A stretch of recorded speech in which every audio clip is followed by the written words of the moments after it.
Yo, hey guys, Mike, so let's go. Alright. Yes guys, seperti biasa kita akan bacotin race kemarin. Yang mana race yang cukup baik lah ya, 8,5 lah menurut gua, 8 sampai 8,5. Ya anggap aja 8,5 lah ya. Jadi skor dari gua 8,5 untuk Silverstone kemarin. Race yang ya turns out gak ngebosenin teman-teman. Seru gitu ya, walaupun ya tim gua lagi-lagi ngebadut ya, but it's okay. Memang Ferrari kemarin lemah banget di Silverstone gitu ya. High speed corner Ferrari turu teman-teman ternyata. Jadi ya udah, it's okay. Tapi ada tim yang gua senang banget, yaitu adalah McLaren. Akhirnya bisa podium, dan Piastri pun bahkan P4 hampir podium karena ada safety car juga. But ya, kita akan bahas satu-satu teman-teman di bacotin race hari ini gitu ya, atau ngobrolin race. So ya, langsung aja tanpa berlama-lama, jangan lupa untuk like videonya, tinggalin komen di bawah, share teman-teman kalian, dan jangan lupa untuk yang belum subscribe, klik the subscribe button, bantu gue ke 100.000 subscriber di tahun ini, semoga bisa. Dan langsung aja, ini dia kita bacotin Silverstone Grand Prix. Let's go.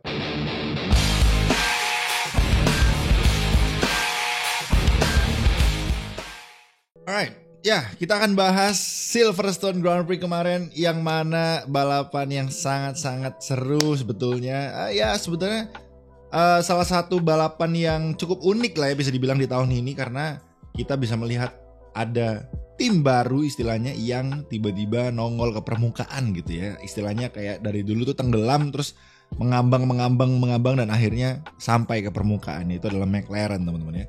Yang mana kalian tahu sendiri, dari ini sekarang round ke-11, satu round gak jadi ya Imola karena banjir. Jadi harusnya mereka balapan itu totalnya 10 kali ya. Tapi Imolanya walaupun gak jadi tetap dianggap round kesekian, gue lupa round berapa. Jadi sekarang round 11 tapi 10 kali barusan balapannya gitu ya. Dan dari 10 ronde itu 9 rondenya kita melihat McLaren tuh masih turu di bawah teman-teman ya. Termasuk yang kemarin di Austria gitu. Jadi Austria tuh McLaren udah lumayan ada ke permukaan gitu ya di Austria, tapi masih belum gitu. Dan ternyata waktu di Silverstone ini baru kelihatan, tiba-tiba McLarennya jadi mantap nih gitu. Apalagi ini home race Norris juga gitu ya. Jadi keren banget kemarin McLaren, solid banget ya teman-teman semua. Kita bahas pelan-pelan dari lap pertama ya. Lap pertama kalian tahu sendiri, launch 2. Ini gue bilang dua-duanya McLaren tuh bagus banget teman-teman. Norris dan juga Piastri. Bisa kalian lihat di screenshot yang gue ambil ini, Piastri tuh udah hampir menyalip Max Verstappen teman-teman. Cuma karena di depannya Piastri itu ada Norris, mungkin menurut gua bahkan sedikit bagusan launchnya Piastri kali daripada Norris ya, karena Piastri jadinya ketahan sama Norris tuh. Kalau kalian lihat itu nempel banget mereka berdua ya. Jadi ya mau nggak mau Piastri kayaknya memang harus ya sedikit lepas-lepas gas mungkin, karena di depannya nempel banget ada Norris. Jadi ketahan teman-teman. Mungkin kalau misalnya itu kosong atau Norris langsung ada di depannya Max Verstappen, Piastri mungkin ketolong tuh, bisa ikutan kabur mungkin ya. Jadi karena ada Norris, jadinya tetap Max Verstappen bisa nahan posisi keduanya gitu ya. Tapi kesalip sama Norris di launch ya. Norris bagus banget launchnya, dan kalian bisa lihat langsung mimpin balapan ya. Nice di start. Dan juga setelah itu ada yang namanya battle terus sampai lap ke-5 teman-teman ya. Max Verstappen gak bisa ngejar Norris sampai lap ke-5, baru disalip di, kalau gak salah di low field, disalip ter-6 apa 7 gitu ya, lupa 7-8, pokoknya itu hampir menuju Cops itu ya. Kesalip Norris, akhirnya lap ke-5 jatuh ke Verstappen, lead the race gitu ya. Sangat-sangat seru ya mereka berdua, battle, apalagi Piastri juga beberapa kali hampir menyalip Max Verstappen pada saat 5 lap awal itu ya, di Cops terutama itu hampir banget. Tapi ya of course ini Max Verstappen versus rookie Oscar Piastri, jadinya ya of course Max Verstappen yang harus menang. Apalagi ini Red Bull teman-teman ya, Red Bull tetap tidak terkalahkan kemarin, jadi ya masih oke. Tapi kemarin itu Red Bull finish cuma 4 detik di depan Lando Norris, jadi nggak sampai puluhan detik teman-teman, bahkan nggak sampai 10 detik ke atas. Jadi ini great news gitu. Apakah McLaren bisa mengejar Red Bull teman-teman ya, karena tipis banget. Apalagi kemarin Norris pun endingnya masuk ke ban hard. Jadi 4 detik gap itu Norris pakai ban hard, Verstappen pakai soft, teman-teman. Menarik sekali. Oke, lanjut. Kemarin di lap awal-awal sebenarnya nggak banyak action ya di tengah-tengah race maksudnya. Tapi ada beberapa action yang cukup dipertanyakan, yaitu adalah Ferrari pertama masuk di lap, kalau nggak salah lap 20 atau lap 19 gitu. Leclerc masuk pertama untuk mengundercut Oscar Piastri, karena waktu itu gapnya Leclerc sama Oscar Piastri sekitar, kalau nggak salah 4 detik atau 3 detik gitu. Jadi antara 3 sampai 4 detik. Jadi menurut Ferrari, Leclerc dimasukin dulu untuk mengundercut Oscar Piastri gitu ya. Jadi start pakai ban medium Charles Leclerc, hanya digunakan sebanyak 19 lapan berarti ya, 19 atau 20 lap. 19 sih, 19 lap. Berarti harapannya menggunakan ban atau enggak lap 19 bahkan ya teman-teman ya. Kayaknya lap ke 17 atau 18 gitu mungkin ya. Gue lupa juga. Pokoknya awal-awal banget si Ferrari ini masuk, Leclerc masuk. Jadi gue heran juga waktu itu. Wah, ban hardnya mau dipakai sampai finish nih gitu kan. Jadi ban hardnya dimasuk waktu itu karena belum ada safety car ya. Jadi kan hitungannya 40-an lap kalau nggak salah ban hardnya dipakai, berarti masuknya ya di sekitar lap belasan lah ya. Lap belasan mau undercut Piastri. Dan waktu itu Leclerc keluar di posisi belasan juga, 12 kalau nggak salah ingat. Jadi waktu Leclerc keluar di posisi 12 setelah pit stop, itu di depannya masih ada Lance Stroll, masih ada Albon, masih ada Perez. Jadi untuk mengundercut agak susah teman-teman, karena Leclerc akan ketahan dan juga akan yang namanya ya traffic gitu. Jadi undercutnya agak sulit, karena kan kalau undercut harapannya benar-benar dapat clean air, kenceng. Ketika nanti Oscar Piastri masuk pit, kesalip tuh gitu kan. Tapi masalahnya waktu itu kemarin Ferrari benar-benar, Leclerc sih terutama, benar-benar pace-nya itu kurang banget ya kemarin. Kalau gua compare sama Carlos beberapa kali mendapatkan waktu yang jauh lebih cepat dari, nggak jauh-jauh banget, tapi lumayan lah lebih kenceng dari Leclerc, kayak misalnya 0,5 gitu lah ya sekitar. Jadi Leclerc kemarin pace-nya agak melempem teman-teman di ban hard terutama. Waktu itu kan Carlos masih pakai ban medium ya, belum pit stop sih Carlos. Jadi masih agak melempem Leclerc pakai ban hard. Compare sama Carlos Sainz dengan ban medium yang udah beberapa lap lamanya. Pace-nya itu masih 11-12, bahkan mungkin lebih kencangan Carlos Sainz sedikit gitu. Jadi harusnya gak berhasil undercutnya, karena gua lihat pace-nya Oscar Piastri pun waktu itu masih lebih kencang dari Charles Leclerc lap demi lapnya gitu ya. Jadi kalau dilihat-lihat, wah ini undercutnya gagal nih karena ban hardnya kurang bagus. Mungkin karena kemarin mendung ya kan, mendung banget tracknya, yang mana sempat hujan gerimis-gerimis tipis gitu ya, yang membuat permukaan dari tracknya itu lebih dingin teman-teman ya, lebih dingin, sehingga ban hard yang ada di mobilnya Charles Leclerc itu, atau yang nggak Leclerc doang lah, yang lain-lain juga itu kurang bisa mendapatkan grip yang optimal, karena harusnya kan ban hard itu lebih tebel, komponen karetnya gitu ya, namanya juga ban hard gitu ya, lebih tebel dan lebih tahan lama. Karena tahan lama, ban karetnya itu tebel, sehingga untuk mencari temperatur yang optimal itu sulit kalau tracknya dingin teman-teman. Nah itu yang kemarin mungkin dihadapi oleh Charles Leclerc salah satunya. Jadi agak sulit juga untuk memanaskan ban hardnya, dan akhirnya ya itu tadi nggak bisa mendapatkan pace yang optimal gitu ya. Lalu di lap ke berapa kemarin? Lap ke 30-an ya, 31, 32 atau 33 gue lupa. Awal-awal pokoknya itu Magnussen meledak mesinnya teman-teman. Ya nggak meledak sih, pokoknya sempat ada api kebakar gitu ya. Jadi harus DNF mesinnya ya, lagi-lagi mungkin ini masalahnya ini mesin Ferrari lagi gitu ya. Agak dipertanyakan nih Ferrari. Turu ya mesinnya, dan akhirnya VSC keluar. Ketika VSC keluar, Charles Leclerc masuk lagi teman-teman. Jadi ban hard ganti ke ban medium lagi. Ya itu udah oke, gue bilang. Oh lumayan lah gitu. Mereka langsung menjawab. Dan sayangnya Carlos Sainz, dimana Carlos Sainz itu ada window untuk masuk ke pit, ganti ke ban soft atau medium apapun itu, tidak dilakukan sama Carlos Sainz teman-teman. Jadi Carlos Sainz bertahan dengan ban hard lamanya. Ya gak lama sih, tapi ban hard gitu ya. Yang di belakangnya kayak Leclerc, Perez, Albon itu semuanya masuk untuk ganti ke ban soft teman-teman. Jadi agak dipertanyakan kemarin Carlos Sainz tidak pit stop teman-teman ya.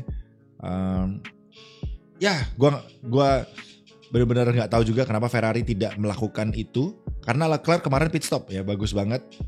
Maksudnya ya walaupun memang pace-nya turun Leclerc, tapi bagus gitu pit stop di saat VSC, karena belakang-belakangnya juga pada pit stop, jadi why not gitu kan, free pit stop. Jadi ban hardnya bisa keganti lah dengan ban medium waktu itu. Dan ketika safety car keluar kan pertama VSC ya, jadi Leclerc waktu itu masuk pada saat masih VSC. Ketika itu VSC langsung ada safety car keluar, Hamilton yang masih berada di posisi ketiga dan posisi di atas lah, Hamilton dan Alonso ya, itu mereka berdua pit ya teman-teman ya. Jadi bagus banget pit. Hamilton mendapatkan rezeki nomplok istilahnya, safety car yang dari kapan lalu tuh dilakukan sama Ferrari teman. Ferrari kan dari kemarin tuh mencoba kayak gini tuh, nungguin safety car di akhir-akhir nggak dapet. Ini ketika yang di Silverstone dapet nih Hamilton sama Alonso ya. Jadi ya namanya gambling ya teman-teman ya. Bagus dapat gitu. Hamilton masuk ya. Dan di lap ke-34 itu Lando Norris masuk, dan ini yang menarik teman-teman ya. Lando Norris pit stop mengganti dari ban medium ke ban hard di lap 34. Bayangin, lap 34 dari 52 lap. Berarti lapnya itu tersisa berapa? 18, benar ya? 18 lap teman-teman. 18 lap. Di awal-awal kita udah punya data George Russell menggunakan ban soft sepanjang 20 lebih lap teman-teman, dan itu bisa, pace-nya masih enak. Karena apa? Ya itu tadi, karena temperatur dari tracknya yang tidak terlalu panas tidak terlalu panas bener. Jadi lebih dingin ya temperatur tracknya, sehingga ban softnya itu juga lumayan tahan lama teman-teman ya, nggak cepet habis. Ditambah mungkin ya stylenya Russell yang rapi juga kali ya, jadi bagus juga gitu untuk menjaga bannya. Jadi 20 lebih lap George Russell udah menggunakan ban soft. Nah ketika Lando Norris masuk pit stop, agak dipertanyakan nih, kenapa Lando Norris pit stop mengganti ke ban hard? Karena di depannya Max Verstappen udah masuk pit stop juga ganti ban soft teman-teman. Hamilton ganti ban soft. Jadi waktu itu Lando Norris diapit oleh Verstappen yang pakai ban soft, Lando Norris pakai ban hard di posisi kedua, posisi ketiga Hamilton pakai ban soft. Jadi waktu itu kita udah panik. Wah ini gimana ini? Lando Norris pasti kesalip. Ini deja vu seperti Charles Leclerc yang di tahun 2022 kemarin, yang mana Leclerc stay out pakai ban hard, belakangnya soft semua gitu ya. Dan akhirnya Leclerc finishnya P4 tahun lalu gitu ya. Kesalip semua teman-teman, walaupun Ferrari cukup kencang waktu tahun lalu gitu ya. Dan ternyata waktu di McLaren tahun 2023 ini ternyata lebih kencang dari Ferrari teman-teman ya. Hamilton pakai ban soft tidak bisa mengovertake Lando Norris guys. Wow, itu mind blown banget sih. Norris bisa bertahan pakai ban hard, bahkan battle mereka itu sampai sengit dan kejar-kejaran, benar-benar kejar-kejaran gitu. No, softnya tuh Lando Norris tuh kayak pakai ban soft teman-teman. Gue heran juga, kok bisa gitu? Kok bisa McLaren sekencang ini pakai ban hard? Bahkan Oscar Piastri pun nggak bisa disalip sama George Russell teman-teman. Oscar juga pakai ban hard by the way. Jadi, wow, gue kayak Lando Norris. Russell sampai bilang ke radionya, ini McLaren pakai ban hard cepet banget, impresif katanya ya. Jadi sampai dipuji sama George Russell, karena logikanya ya secara logika ban soft lebih kencang jauh daripada ban hard. Kalau ban medium mungkin masih oke, ini soft sama hard teman-teman ya. Perbandingan yang compoundnya itu tebelnya beda jauh gitu, beda 2 step gitu ya. Jadi kok bisa McLaren ini benar-benar bisa hajar Mercedes teman-teman. Mercedes ya kita bilang nggak pelan-pelan amat lah ya Mercedes gitu ya. Jadi gokil sih gue bilang. McLaren kemarin gue akui gokil banget. Dan di lap ke-44 ini ada gue screenshot di mana Ferrari lagi-lagi ya melakukan lawaknya teman-teman. Carlos Sainz yang tidak masuk. Jadi ban hard tuh ada 3 ya kemarin ya, setelah safety car ada 2 McLaren, Norris dan Piastri, dan 1 Carlos Sainz teman-teman. Tapi bedanya Carlos Sainz sebenarnya udah beberapa lap lamanya gitu ya. Ya nggak lama-lama banget sih, tapi lumayan gitu. Dan di lap 44 di challenge sama Perez, di dive, di chicane, fail chicane tapi nggak dapet. Terus di switchback ya, di menuju turn ke satu di Hamilton Straight gitu ya, udah kesalip, dan di belakangnya karena Carlos Sainz ambil wide ketika di switchback sama si Perez, akhirnya jelek banget teman-teman. Sequence-nya Carlos Sainz speednya pelan banget di main straight menuju ke turn 1, 2, 3, 4 itu kan berkesinambungan karena itu high speed corner semua teman-teman ya. Maksudnya high speed corner yang turn 1, turn 2 itu kan high speed corner semua. Nah waktu itu kesalip tuh turn 1 sama Alexander Albon. Bayangin Ferrari kesalip sama William boy. Gila gak? Di turn 1. Gak cukup sampai di situ. Di turn ketiga disalip sama Charles Leclerc. Dipepet lah ya, dipepet turn 3. Turn 4-nya disalip sama Leclerc langsung gitu ya. Jadi gila, Carlos Sainz dalam satu sektor hilang 3 posisi teman-teman ya. Gokil, hampir kesalip sama Lance Stroll, untungnya nggak jadi teman-teman ya. Dan Pierre Gasly setelah itu crash sama Lance Stroll teman-teman, kontak gitu ya, dan terkena suspensinya mungkin. Dan akhirnya Gasly harus DNF. Jadi ada 2 yang DNF, ada Gasly dan juga Ocon di Alpine. Jadi Ocon kemarin nggak dapet poin sama sekali teman-teman. Sangat-sangat disayangkan. Jadi benar-benar kemarin tuh race yang kita semua tidak sangka-sangka ya teman-teman. Waktu kemarin kirain mungkin McLaren tuh kenceng di di qualifying aja, race pace-nya turun. Ternyata tidak teman-teman ya. Ternyata race pace-nya bagus. Karena kan kebanyakan Ferrari gitu ya. Qualifying-nya bagus, terus race pace-nya turun gitu. Ternyata ini bukan Ferrari ya, gue lupa ya. Ternyata ini McLaren guys ya. Ternyata bagus. Gue seneng sih. Ada tim papan bawah hitungannya gitu ya, atau tengah lah, McLaren bisa naik ke permukaan. Dan naiknya tuh sangat-sangat GG gitu. Langsung bisa ngalahin Mercedes, ngalahin Aston Martin, ngalahin Red Bull. Perez gak dihitung sih ya, Perez dari belakang ya. Jadi ya excited lah untuk ditonton, bagus. Ada secercah harapan baru yang bisa mengalahkan Max Verstappen mungkin. Bahkan Max Verstappen pun seneng gitu, ada yang kenceng, Lando Norris terutama gitu kan.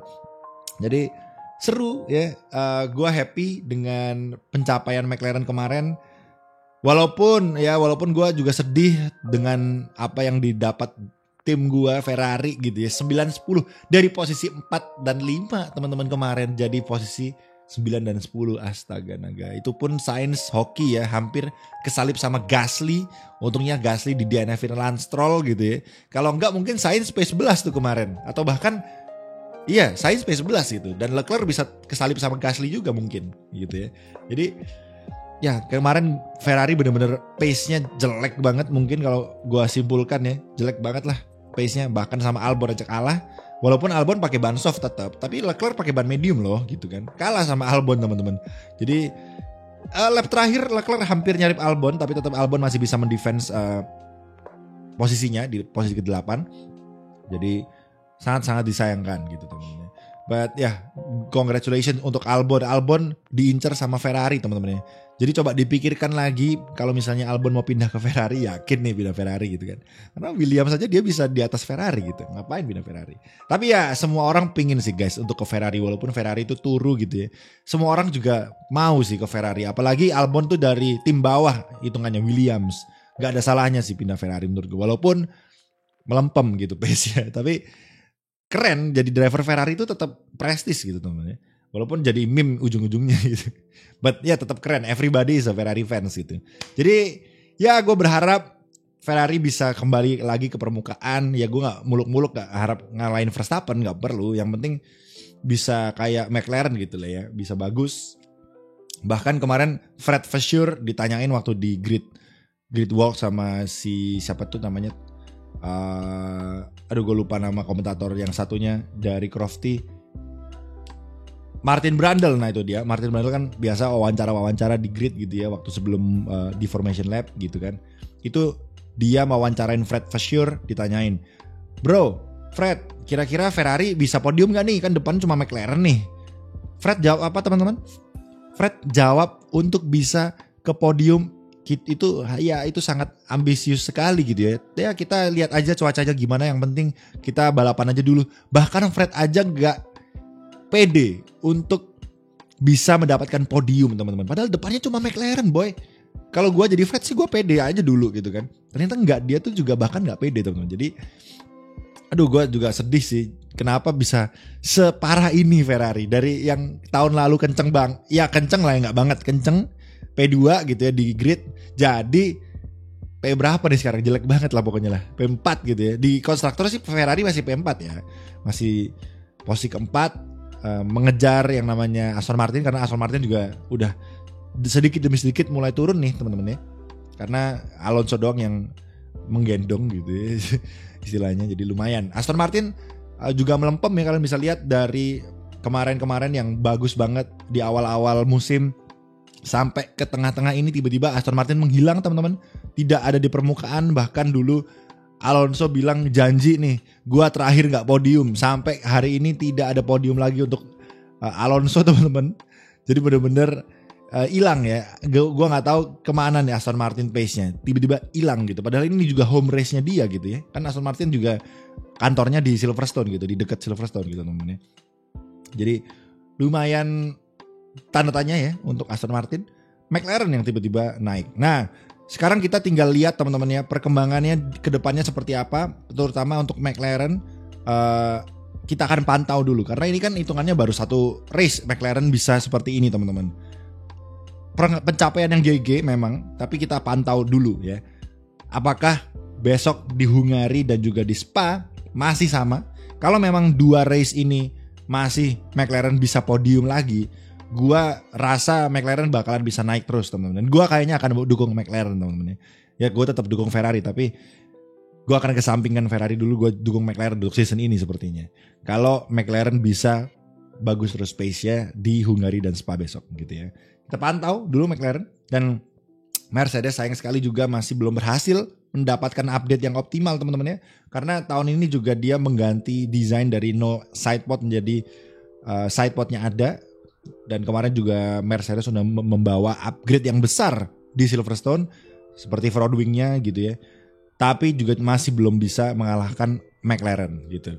Jadi sangat props banget lah untuk McLaren, bagus banget. Perez lagi-lagi turu ya, gue gak tahu kenapa.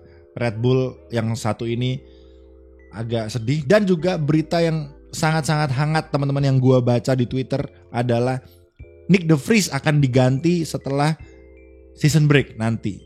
Gue gak tahu diganti sama siapa. Apakah Liam Lawson mungkin dari F2 dan segala macam, atau Ricciardo gitu ya. Kita tunggu aja, menurut kalian siapa Nick De Vries yang layak menggantikan Nick De Vries gitu. Silahkan tulis di kolom komentar, gue juga penasaran. Kalau gue jujur kepinginnya sih Ricciardo gitu, tapi gak menutup kemungkinan driver F2 juga bagus, mungkin bisa kayak Oscar Piastri mungkin gitu. Karena Oscar Piastri menurut gue ternyata dia bagus banget teman-teman ya. Dulu kita hujat-hujat karena dia menggeser Ricciardo, ternyata skill dia bagus gitu teman-teman. Jadi gak jadi dihujat tuh sama netizen gitu kan Piastri. Jadi bagus, semoga kita tunggu aja Nick De Vries nasibnya gimana. Karena Nick De Vries akan kemarin dia finish di posisi 17. Bahkan Guan Yu Zhou juga jelek banget kemarin, sayang banget. Sisanya Hülkenberg juga Haas ya not bad sih di posisi 15 finishnya, tapi tetap aja tim yang bawah banget. Bottas juga ya, Alfa Romeo basically jelek sih ya. Alfa Romeo jelek. Yang pakai mesin Ferrari kemarin gak ada yang bagus teman-temannya di Silverstone. Bahkan Ferrarinya pun 910 hampir out of point gitu kan.